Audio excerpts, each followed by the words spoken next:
എല്ലാവർക്കും നമസ്കാരം. പുതിയൊരു വീഡിയോയിലേക്ക് സ്വാഗതം. ഞാനിന്ന് നിങ്ങളെ പരിചയപ്പെടുത്തുന്ന ഒരു ഔഷധ സസ്യമാണ് ശംഖുപുഷ്പം. എല്ലാവർക്കും അറിയാവുന്ന ഒരു പ്ലാന്റാണിത്. പക്ഷേ ഇതിൻ്റെ ഗുണങ്ങൾ പലർക്കും അറിയില്ല.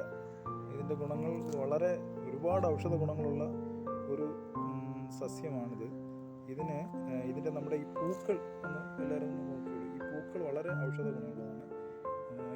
ഇതിൻ്റെ ഈ ഇലകൾ 3 ഇല, നല്ല തലവേദനയുള്ള സമയത്ത് ഇതിൻ്റെ 3 ഇല നമ്മൾ ചവച്ചരച്ച് കഴിച്ചാൽ എത്ര നല്ല തലവേദനയും മാറുന്നതാണ്. പക്ഷെ അത് ശരിക്കും ഫലപ്രദമാണ്. അത് ഞാൻ പരീക്ഷിച്ചിട്ടുള്ളതാണ്.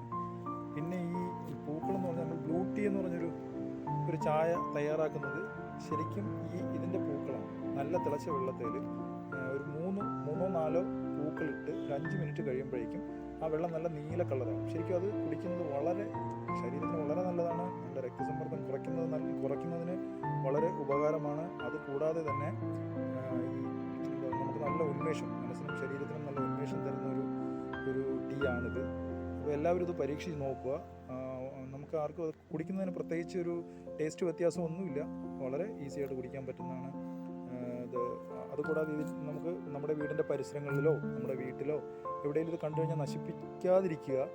ഇതിൻ്റെ വിത്തുകൾ ഇത് മുളച്ചു കഴിഞ്ഞാൽ ഒരു 1-2 മാസത്തിനുള്ളിൽ തന്നെ ഇത് പൂക്കൾ വന്നു തുടങ്ങുന്നതാണ്. അത്ര ഈസിയാണ് ഈ സാധനം നമുക്ക് നട്ടുപിടിപ്പിക്കുന്നതിന്. അതിൻ്റെ വിത്തുകളെ ഞാൻ കാണിച്ചു തരാം. നോക്കിയേ, ഇതുപോലെ ഈ അമരയ്ക്ക പോലെയാണ് ഇതിൻ്റെ വിത്ത്. ഇത് നിറയെ വിത്തിട്ട് നിൽക്കുക. അമരയ്ക്ക പോലെയാണ് ഇതിൻ്റെ വിത്ത് വരുന്നത്. അതുകൂടാണ്ട് ഇത് വെള്ള കളറിലും വരുന്നുണ്ട്. വെള്ളയും നീലയുമാണ് ശംഖുപുഷ്പത്തിൻ്റെ 2 തരമാണ് ഇത് വരുന്നത്. ഇതിൽ ഏറ്റവും കൂടുതൽ ഔഷധ ഗുണമുള്ളത് എനിക്ക് തോന്നുന്നു ഈ നീലയ്ക്കാന്ന് തോന്നുന്നു. വെള്ള ഇവിടെ ഇല്ല. വളരെ നല്ലൊരു ഔഷധ സസ്യമാണ്. എല്ലാവരും ഇത് അറിയാവുന്നവർ ഇതിനെ നശിപ്പിക്കാതിരിക്കുക. നമ്മുടെ വീടിൻ്റെ പരിസരങ്ങളിൽ ഇല്ലെങ്കിൽ ഒരു കുഞ്ഞു തൈ വെച്ച് പിടിപ്പിക്കുന്നത് വളരെ നല്ലതായിരിക്കും. അതുപോലെ തന്നെ ഇതിൻ്റെ നീലച്ചായ, ബ്ലൂ ടീ എല്ലാവരും പരീക്ഷിച്ച് നോക്കുക. വളരെ ഫലപ്രദമാണ്. ഇതുപോലെ നല്ല നാട്ടറിവുകളുമായിട്ട് ഞാൻ വീണ്ടും വരുന്നതായിരിക്കും. ഒരിക്കൽ കൂടി എല്ലാവർക്കും നന്ദി, നമസ്കാരം.